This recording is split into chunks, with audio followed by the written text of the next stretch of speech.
எங்கள் நடுவில் இருந்தால் தீங்கை காண்பதில்லை. எம்மை தாக்கும் கொடிய வியாதிகளை நெருங்க விடுவதில்லை.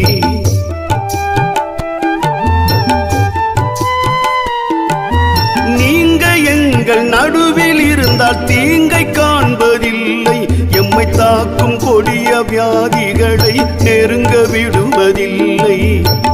கொரோனாவின் ஆக்கினைகளை அகற்றிடணும்.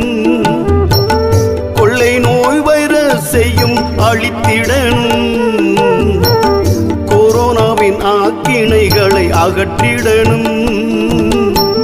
கொள்ளை நோய் வைரஸை நீர் அழித்திடணும். என்ன குற்றங்கள் நாங்க செஞ்சாலும் நீர் மன்னிக்க வேண்டுமே. மரணத்தை தடுக்க வேண்டுமே. கொரோனாவை அழிக்க வேண்டுமே. உன்னிரு விழிகளினாலே உலகை பார்க்கும் தெய்வமே. ஒரு விழி பார்வைப்பட்டாலே